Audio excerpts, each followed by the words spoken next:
हर साल एक क्वेश्चन जो मस्ट आस्क क्वेश्चन होता है बोर्ड में जो कि आता ही है वो हैलोरिन चैप्टर का क्वेश्चन होता है। या तो न्यूक्लियोफिलिक यूनिमॉलिक्यूलर या बाइमॉलिक्यूलर का जो सब्स्टिट्यूशन रिएक्शन है या बीटा एलिमिनेशन जो डिहाइड्रोजनेशन रिएक्शन है। दोनों में आप देख पाएंगे हैलोकेन से हम लोग अलग अलग तरह के प्रोडक्ट बनाते हैं, चाहे वो अल्कोहल हो, चाहे वो अमाइंस हो, हाइड्रोकार्बन्स हो, नाइट्राइल लगा दीजिए, साइनाइड, आइसोसाइनाइड लगा लीजिए, या दूसरे कोई भी जो ग्रुप है जो हाइड्रोजन को सब्स्टिट्यूट करके लगाया जा सकता है। इसमें जो मस्ट आस्क क्वेश्चन है वो ये है कि SN1 SN2 को पहचानने के लिए वो जो क्वेश्चंस होते हैं वो आते हैं, या फिर आप स्ट्रॉन्ग बेस के प्रेजेंस में इसी हाइड्रोकेन को सब्स्टिट्यूट करने की जगह एलिमिनेट करके एल्कीन का फॉर्मेशन भी दिखा सकते हैं। अंतर बस ये होता है कि आपको पहचानना होता है कि वो स्ट्रॉन्ग बेस है और एलिमिनेशन करेगा या नॉर्मल न्यूक्लियोफाइल है और सब्स्टिट्यूट करेगा हैलोकेन को।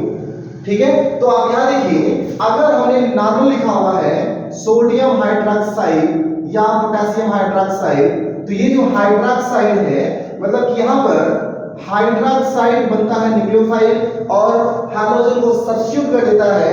अगर यहां पर रेजोनेटिकली स्टेबलाइज कार्बन चेन है, ठीक है, मतलब कंजुगेशन में डबल बॉन्ड हो, हाइड्रोजन के बगल वाले कार्बन के बगल में डबल बॉन्ड लगा हो, रिंग से लगा हुआ कार्बन के बगल में हाइड्रोजन हो, ऐसे केस में तो वहां पे SN1 के थ्रू ये सब्स्टिट्यूट होगा। या फिर अगर लेस हिंडर्ड है, प्राइमरी है, मिथाइल हैलोकेन है, तो ऐसे में SN2 के थ्रू ये सब्स्टिट्यूट होगा। जबकि यही NaOH और KOH अगर अल्कोहल में ले लिया जाए, मतलब आपसे कहा जाए कि अल्कोहलिक KOH है या अल्कोहलिक NaOH है, ऐसे में ये अल्कोक्साइड का फॉर्मेशन करता है।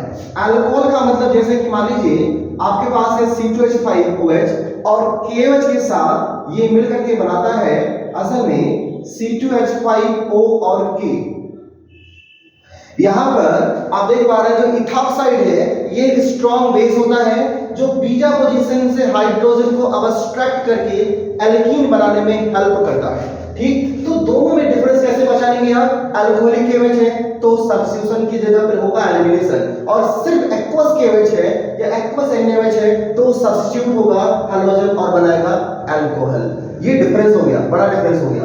जबकि SN1 SN2 के लिए आप ध्यान रखिए, टर्सरी कार्बन अगर है, हाइड्रोजन से लगा हुआ जो कार्बन टर्सरी है, सेकेंडरी है, उसके साथ डबल बॉन्ड लगे हुए हैं, बेंजीन के साथ लगा हुआ है SN1। अदरवाइज मिथाइल है या इथाइल है या आपका जो ब्रांचिंग दूर है, हिंड्रेंस नहीं है, तो SN2 मैकेनिज्म के थ्रू वो प्रोसीड करेगा।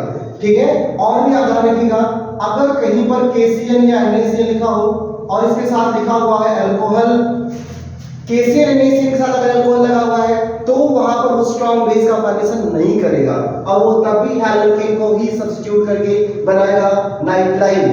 ठीक है, और अगर ये AgCN है तो यहां पर कोवलेंट बॉन्ड होने की वजह से कार्बन और सिल्वर के बीच में नाइट्रोजन जो कि एम्बिडेंट न्यूक्लियोफाइल की तरह बिहेव करते हुए आइसोनाइट्राइल बनाएगा। मतलब कि RCN बनेगा इसके साथ और RNC बनेगा इसके साथ। ये न्यूक्लियोफाइल है जो सब्स्टिट्यूट होके बनाते हैं। बीटा एलिमिनेशन में मैग्नीशियम नहीं पूछा जाता है, आप बस ध्यान रखिएगा अल्कोहलिक KOH है या और भी कुछ स्ट्रॉन्ग बेस का मैं नाम आपको बता देता हूं, सोडामाइड।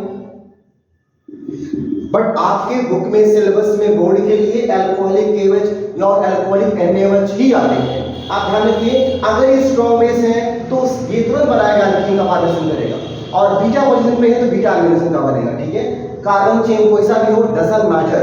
आप ध्यान रखिएगा जिस कार्बन से लगा हुआ हाइड्रोजन उसके बगल वाले कार्बन का हाइड्रोजन ही एलिमिनेट होकर बनाएगा डबल बॉन्ड, अगर अल्कोहलिक KOH या अल्कोहलिक NaOH है तो। जबकि यहां पर न्यूक्लियोफाइल का पूरा टेबल दिया हुआ है। अगर आपके पास अमोनिया है तो उसमें से NH2 ग्रुप X को सब्स्टिट्यूट करेगा और बनाएगा एमाइन RNH2। अगर आपके पास अल्कोहल है तो ये आप देख पा रहे हैं ये बनाएगा ईथर, है ना, RX के थ्रू OR लग जाएगा, ईथर बना लेगा। इसी को हम लोग बोलते हैं विलियमसन सिंथेसिस, जिसमें हाइड्रोकेन जनरली होने चाहिए प्राइमरी, जिससे OR हाइड्रोजन को आसानी से कर सके सब्स्टिट्यूट, अदरवाइज यही OR स्ट्रॉन्ग बेस बन करके बनाएगा एलिमिनेशन रिएक्शन। तो ध्यान रखिएगा हैलोजेन अगर प्राइमरी है और हमने लिया हुआ अल्कोहल, ठीक है, या अल्कोहल का कोई साल्ट जैसे कि अल्कोक्साइड, तो तुरंत फटाक से बनाएगा ईथर। और अगर आपने इसको सेकेंडरी या टर्सरी ले लिया तो ईथर बनने की जगह पे हो जाएगा एल्कीन का फॉर्मेशन। ये इंपॉर्टेंट टॉपिक है, ध्यान रखिएगा। और इस दोनों से एक टॉपिक, एक क्वेश्चन आएगा ही आपके बोर्ड में, ठीक है। Thank you.